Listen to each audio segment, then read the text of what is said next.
Hello, history students. My name is Joel June, and I'm going to be the instructor for our history course this semester. And this is just a brief tutorial to sort of inform you how to access D2L, how our class is set up, how to access our textbook, pretty much everything you're going to need to know to get started for the first few weeks of our class. I'm sure some of you have already taken online courses before or have used D2L in the past. While we will be providing some basic information like how to access the site, we're also going into a lot more detail on specifically how one of my online classes is going to be working. So please make sure you are viewing this because it's really going to get us all on the same foot moving forward into the semester. So first things first, how to log in. For you, you're going to go up here to your student login ID and go down to the first option, which is D2L Brightspace. If you click on that, they'll bring you into an area where you can click on Sign In with your student star ID. And after doing so, it is going to bring you into a page that looks like this, or should look somewhat similar to this. The format may change from semester to semester. But if you scroll down, what you're really looking for here is the My Courses section, because that's where all your courses are going to be laid out. And they're always categorized with the semester first. So for example, this one is spring of 2020, and then the course number. For this example, it's going to be 1761, but if you're in a future class, just make sure you're checking for your particular class here. Click on the class, and that will bring you into our sort of main page here. You see, first of all, announcements. Right now we just have sort of a short welcome message up for our class here. But if I ever have to get any important information out or updates to the class, I'll go ahead and post those in the announcements tab. I'm also going to send out an email to everyone's St. Paul College email address. So just another reason why it is important for you to be routinely and regularly checking your email there. The other main thing you're going to pay attention to on sort of the home page here is the calendar over here to the right hand side, because this is going to be telling you and showing you all the assignments that are going to be due in the upcoming weeks. For example, you see for our first week here, we're going to have 3 assignments that are going to be due by the end of the first week, which is Sunday, January 19th, the syllabus quiz, the introduction assignment, and the reflection questions. Our class is typically going to be running from Monday to Sunday, which means that every week all the assignments are going to be due by at least Sunday at 11:59 p.m. Of course, you can always turn those assignments in earlier in the week if you would like to do so, but the latest you could turn them in is the end of the day on Sunday, which is why their due date is always listed here as January 19th, 11:59 p.m. In this case, if you're in a future semester, it's essentially just going to be that Sunday after the first week. But the assignments themselves should be pretty much the same looking at that first week. Now, these are good ways to, if you're ready to complete an assignment, to just click in and go to finish it up. But just doing that, there's not going to be a lot of information about the assignment itself. To actually get the full instructions on what you are going to be completing, we're going to be going up to a different section here. Under Materials, this Materials tab, and then going down to the third option, which is Content. And that's where the majority of the class is going to be conducted, and where you're going to be spending the majority of your time. So once more, up to Materials, and then down to Content. So looking down here, there's a number of different tabs that we're going to be taking advantage of and utilizing. The first is the Class Information tab, which is going to have a copy of our syllabus in it.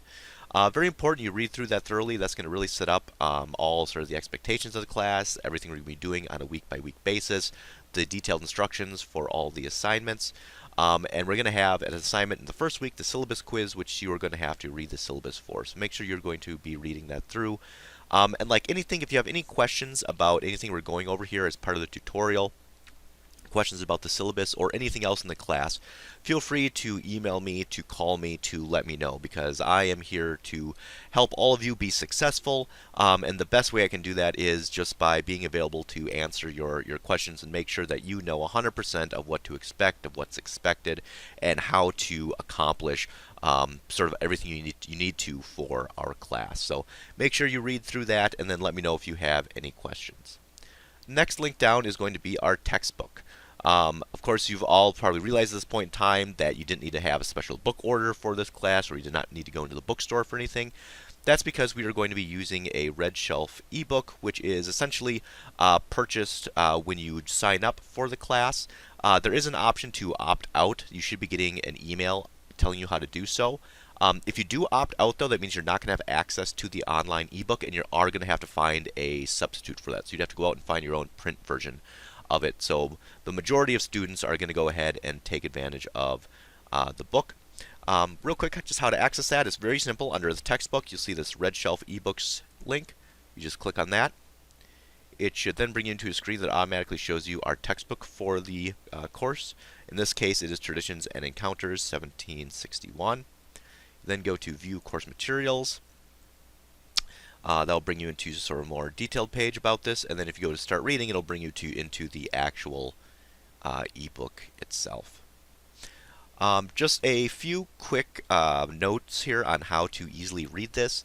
A big thing to know about navigation is the sidebar menu right up here on the upper left-hand corner, because that's going to bring you into the way that you can sort of start easily navigating around. You can do a search to search for specific page numbers here, or specific terms. So if you're looking for a chapter heading, or if you're just looking information up about a particular individual or time period, really easy to type that in and find all those listings of information.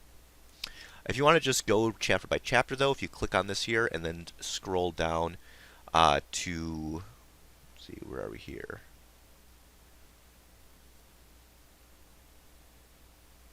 Table of contents, that's what we're looking for.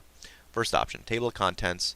Then if you go to the contents menu again, it'll bring you right here where you can just hyperlink to any of the chapters. For example, in this class, chapter 22 is going to be the first chapter that the class is going to need to read and have a quiz on. So if you just click on chapter 22, it's going to automatically bring you there, and you will then be able to navigate and start reading. So pretty easy to access the textbook, to find where all the information is, and so forth. So heading back to our table of contents then. Next down we have a resource tab. Here you're going to find rubrics for all the assignments that we're going to be completing. For example, the reflection activities rubric, the primary source rubric, as well as some reading and study tips and some notes on history, which is another document you're going to be reading as part of the week 1 information. There's also an extra credit tab here, in which case I list extra credit opportunities. You see there's already one posted here that's going to be due at the end of the semester, which is essentially going to involve reviewing a movie that's based on historical event or person, and then writing up a sort of review or reflection of that movie. There will also be a few other extra credit opportunities popping up throughout the semester to help get some of those extra credit points. Alright, finally then we're going to get down into our sort of the meat and potatoes of the class. If you see this tab right here, this module is called Week 1. It shows you the date that this week covers, in this case January 13th through January 19th. Once more, this is why, and for this case, for this class, all of the assignments are going to be due on that last day, the 19th. If you're in a future class, whatever that last date that is listed there is when all the assignments for that week are going to be due. So every class is going to, or every module I should say, is going to have the title up here. It's going to give you a quick outline of everything that's going to be completed during the week. In this case, you're expected to read our syllabus and the notes on history document. You're supposed to view the attached videos, and then complete the following assignments: the syllabus quiz, the introduction assignment, and 3 reflection activities. And those are all listed down below here. So it's going to start off with the PowerPoint presentation. It's going to start off with that notes on history document that I mentioned. It's going to have the videos that are linked in. And then we get down to the actual assignments after the material that you are supposed to read. So a good way to do this on a weekly basis is to read the chapter that's assigned, look at the PowerPoint, view the videos, and then go down and start trying to complete the activities, because you're going to need the information and the knowledge that you gained from all this material in order to help you successfully complete the assignments and activities. So in this case, our first activity here is the syllabus quiz. Once more, this is just going to be a quiz that's going to just sort of test your knowledge on the information that is in the syllabus, in the class in general, how everything's going to be running, and some of the most sort of important due dates and policies and so forth that we're going to have for the class. So make sure you read the syllabus carefully and then complete the syllabus quiz. The introduction assignment for week 1 is sort of an assignment that is unique to the first week of class, and this is just sort of your opportunity to introduce yourself to me. I'm very interested on all the people I have an opportunity to teach here in the class. I provide my sort of own introduction in the introduction PowerPoint right up here. So it's sort of a good idea and a good way to let me know the sort of perspective that you are going to be bringing in to our class here. And finally, then we have our first set of reflection questions. Pretty much every week you are going to be having 5 reflection questions that are listed, and you are going to need to choose and complete 3 out of the 5. So you're not going to need to complete all 5, but you need to choose which of the 3 you would like to complete. Typically, these are going to be writing assignments that are a minimum of 150 words each. So if you write on 3, that means that each one needs to be 150 words, unless it states otherwise that it can be shorter. Some assignments do say that you can write a little bit less because maybe you're doing an artistic piece or a graphical piece or something of that nature. So in this case, you're going to be looking at these 5 questions and choosing which 3 you would like to complete. To complete the assignment, you can just click here. That will bring you into the completion option. Same way with the introduction assignment, same way with the syllabus quiz. Or if you're back out on that main page, you can click on the link directly in the course calendar to get to the turn-in option for that assignment. So that's the end of the first week. Going down here, looking at the second week, this is going to be bringing us from January 20th to January 26th in this case, which means once more that all of these assignments are going to be due by 11:59 p.m. on January 26th. This is pretty much what the typical week is going to look like starting here at week 2. As you see, you're going to have a chapter you're going to need to read from the textbook. You'll usually be reading 1 or sometimes 2 chapters from the textbook each week, viewing videos, and then completing the assignments, your quiz, the 3 reflection activities, and the primary source discussion, and then responding to another student's discussion post. That's everything that is due at the end of week 2. So just like week 1, if you look here, you can see the PowerPoint that is listed, the videos that are listed, and I'd like you once more to look through and read through those, read the chapter before coming down here and engaging in the activities. So once more, instead of the syllabus quiz, now you see an actual quiz for chapter 22, so this will be a quiz on the information in chapter 22. Scrolling down, you'll see once more 5 reflection activities that are listed. You can choose which 3 of these 5 you would like to complete. And then finally, it's going to bring us to our primary source, our first primary source discussion. So you're going to be looking at these questions. You're going to read the primary source, which is attached here, and then you are going to be discussing that with other students in the class. For example, this turn-in option here is going to bring us to the discussion board, where you can then hit Start a New Thread, type in your responses to these questions, and then you'll be able to click on other students' threads to post your responses. Another way to get to the discussion board if you don't want to go in through the weekly folders is right here under Communication. If you scroll down to Discussions, they'll once more bring you here, and you can see that once more for week 2. The first primary source on cultural encounters is going to be listed right here at the top. Scrolling down, you can see the week 3 version of that, and so forth. So that is essentially how the weeks are going to run. You'll have a quiz every week on the chapter or chapters that you need to read. You'll have the reflection activities to complete, and you'll have the primary source to complete as well.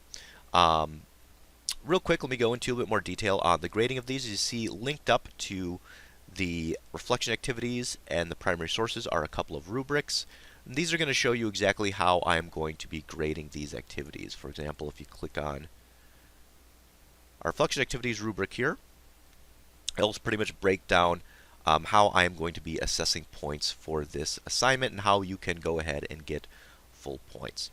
I'll real quickly run through the various things I am looking for, so you sort of have a basic idea of that going into the first week, and so you can sort of gauge after the first few weeks how you're doing. And if you have any questions on this, if you feel like you are not getting points in a particular category and you're wondering why or what you can do better, please contact me, let me know, and we can work through and make sure that you're getting all the points that you would like.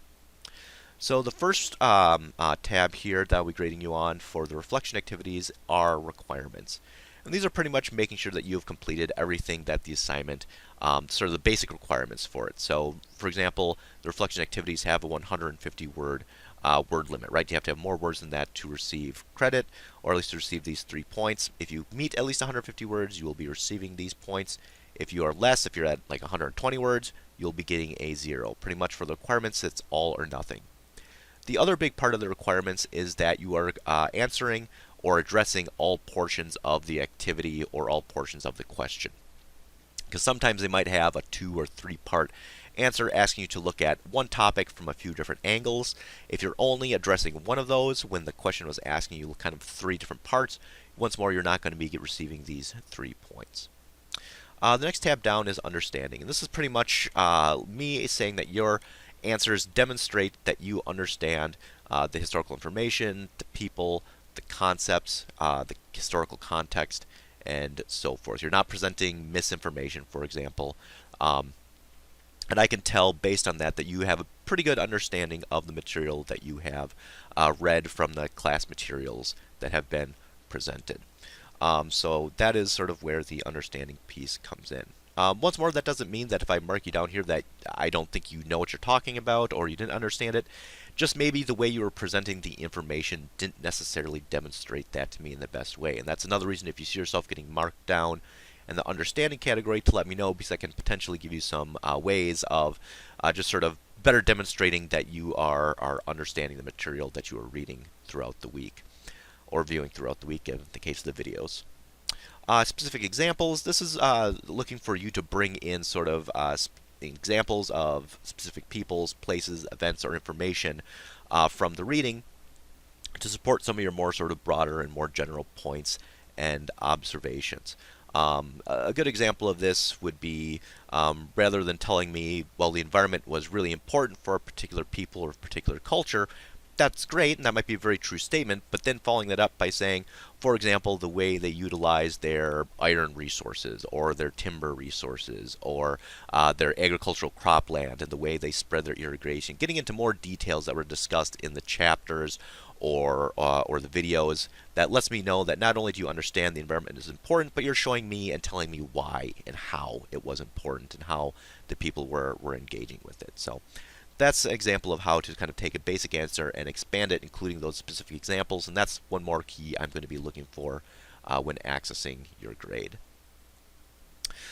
Clarity pretty much is going to be looking at things like your writing, your spelling, your grammar, your sentence structure. I'm not going to go into a great depth of correcting or notating this. The big thing that I look for under clarity is if I can understand what you're trying to say.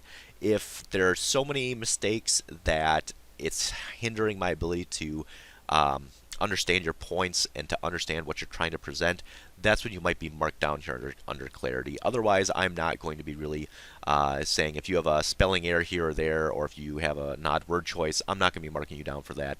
Only at the point where it becomes difficult for me to understand the points and the ideas you're trying to communicate will I be marking down on clarity. Perspective, for a lot of these activities are going to be asking you to sort of bring in your own ideas, bring in your own thoughts and your own concepts, and this is sort of gauging that. Pretty much I'm also looking for you to take the information that is provided throughout the week, throughout the PowerPoints, the videos, the textbook, and put them into your own words when you're presenting them. So you're not just taking a whole bunch of text from the book or from the PowerPoints and just resending it to me. That you're mixing it together, you're putting it into your own words, and you're then sort of rewriting it out for me through your own sort of filter, putting your own perspective into that. So that's where those perspective points are going to be coming. Sources points are pretty much going to be looking for your answers using multiple class sources. Remember to answer any of these, and this is going to be, I'm going to go over this in the, or I do go over this in the syllabus, but I want to sort of reiterate this point. Your answer to any of the reflection questions or the primary sources or anything else you write or construct for class, the only place I want you to get information for answering that is our in-class materials. So the textbook, the PowerPoints, the videos that I post, our primary sources, any other kind of materials I post in class you can use. You cannot use information from outside of class. So if you're looking up information or a term or anything else on the internet to try to figure out what it means and try to figure out what someone else said about this, that's an example of academic dishonesty, and you'll be marked down points for doing so. So make sure that when you are looking and you are answering these questions, you're only using the information that I am providing you and presenting you with here in the class. The sources thing is going to be much more than that, monitoring that you are taking multiple places from our class materials and using that to answer the question. So I don't want you to just answer all the questions just from the textbook or just from the PowerPoint or just from the videos. I want you to be mixing in information from all of them to help you sort of synthesize the information, because a lot of the questions are going to sort of be requiring you to pick information from different pieces to put them together, because that's going to form a much more holistic answer than if you try to get them from just one perspective or from just one place. So that's where these sources points are coming in. So that is the reflection activities rubric. The primary source rubric is going to be pretty similar, because I'm going to have some of these same requirements. For example, requirements much more is looking at you completing the word limit, which is 100 words for your primary source questions, as well as addressing all portions of the question, once more gauging your understanding of the documents, bringing in specific examples from the documents, very similar to the specific examples requirement for the reflection activities. Really easy way to do this is just to add in some direct quotations from the primary sources. So when you say that, Julius Caesar wanted to warn the Romans, putting in a quote from Julius Caesar actually physically doing that would be a great way to show me that you are understanding the material and bringing in specific examples to help illustrate that. Not that in this particular class you're going to be dealing a whole lot with Julius Caesar, but just an example of what that might look like. Clarity, exact same thing. As long as you are not, as long as I can understand your works, you'll be getting in your words, and it's not hindering my ability to understand your points, you will not be marked down for clarity. And historical context is going to be taking that other information you learned throughout the week from our class materials, like the textbook, the videos, and the PowerPoints, and then using them to help answer the primary source questions. Because a lot of times you're going to need to have this background knowledge before answering the primary source questions, because they're going to be asking you to take what a particular person wrote or thought or believed, and answer questions in a broader detail about the week's information and material. And the only way to do that is going to be bringing in the information from the rest of the class, which is why it's a good idea to oftentimes do the primary sources sort of the last thing you do after reading everything, after the reflection questions, after the quiz, then getting to the primary source discussion questions and answering those, because you're going to have that context in order to answer the questions in. Finally, the rubric for responding to other students' posts. Once more, meeting the requirements. The only pretty much requirement for this is that your response is to at least one other student, and it's at least 50 words in length. Commentary is that you're actually addressing what the student wrote, trying to look at their ideas, their opinions, the information they presented, and commenting in some way, shape, or form on that. So you're not just saying, hey, good job, liked what you said.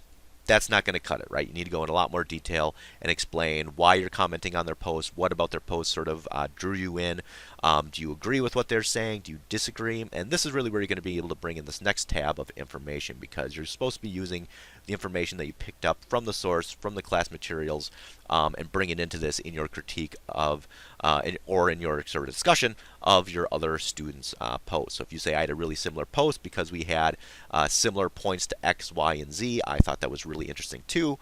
That's going to be a good way to sort of bring in this information from the document that you use to answer your questions while still responding and communicating with your other students.